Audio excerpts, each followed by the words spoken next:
Hi, I'm Tim. Welcome to Watch You Want, and thanks for logging on.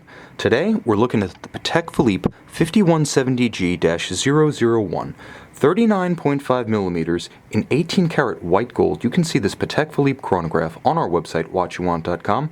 Purchase it there if you like, and if you enjoy these videos, please subscribe to our YouTube channel, Watch You Want Inc.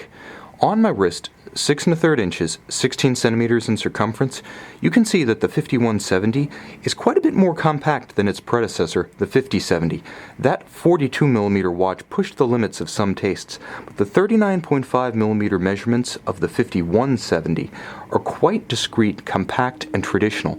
Inspired by the mid-century reference 530 chronographs, this watch is 47 millimeters from extremity of lug to extremity of lug, 39.5 across the round of the case, and a wonderfully thin 10.5 millimeters thick. You can also see that with the sloped crystal and bezel, it's easy to fit underneath a dress cuff or a tight sleeve. Now the watch features a case that sits easy on a wrist of any size. It has an imposing stance with timeless details that ensure it's never overwhelmed by the size of the wrist, but nor will it overwhelm a smaller wrist. As I wear it, I can feel that this watch could easily size with style and panache and secure fit down to about 13 centimeters. If we're talking wrist circumference, as small as 13 centimeters, you should be able to wear this watch with style and security. Now, a big part of the ergonomic equation is that the watch is just so thin and flat. 39.5 millimeters, the extent of the lugs is quite constrained, and the strap itself, let's get back into focus here. The strap itself pulls down quite easily around a smaller, tighter wrist.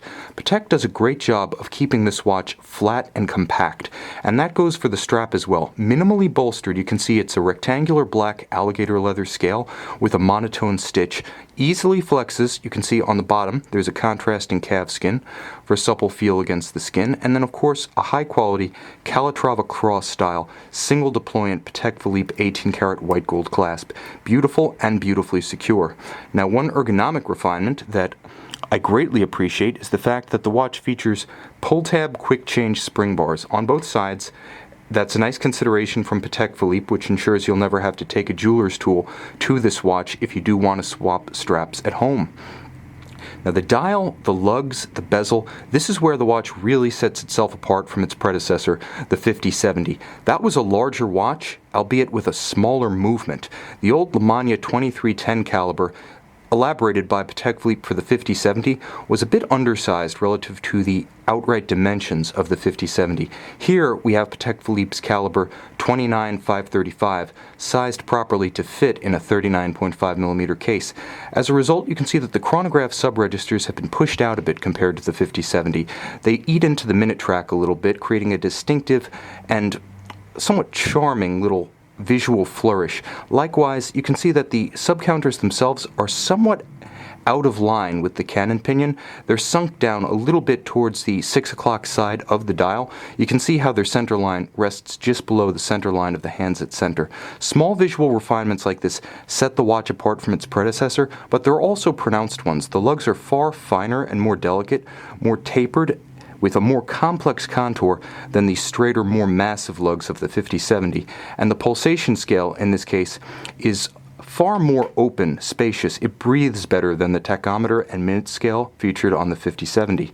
Now, the watch features vintage-style rectangular chronograph pushers, and that's largely because in almost every respect, this is a very traditional timepiece. Further distinctions between this timepiece and its predecessor can be seen in the shape of the hands.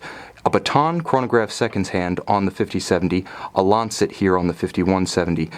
Foy hands on the 5070, baton hands here on the 5170. All of the elements of the dial, which is a matte silver, are of incredible quality, and these applied and polished white gold Breguet numerals really makes this watch pop. It's legible, it's simple, it's pure function, but everything is done with love and attention to detail. It's somehow straddling the fence between richness and austerity, a contradiction I can't resolve but simply love. Now, I have left the chronograph seconds hand stalled just short of 12 o'clock, and there's a good reason for that. When I jump over to the movement, I want you to see the minute jumper of the chronograph in action. Now, the minute jumper is one of the great refinements of this caliber 29-535. You can see it right under my hand, and you can see it works with a snail and pawls. I'm going to start it, and what's going to happen is, As the minute counter at 3 o'clock ticks over and makes its instantaneous jump on this side of the watch, you're going to see the mechanism that jumps the minute in action right here next to the crown below my finger. So we start, and now you can see the mechanism which jumps the minute in action, just like that.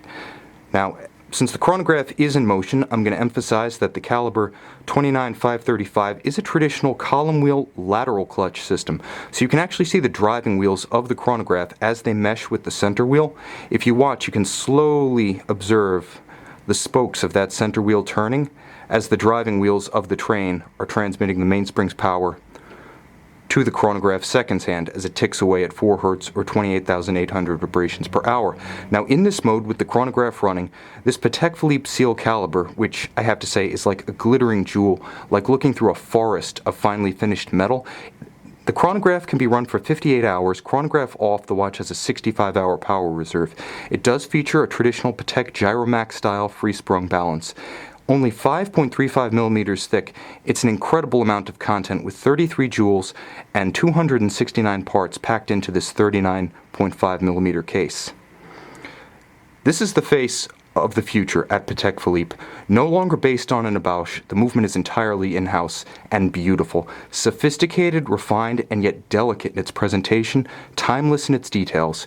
You can see this Patek Philippe 5170G-001 on our website, watchyouwant.com.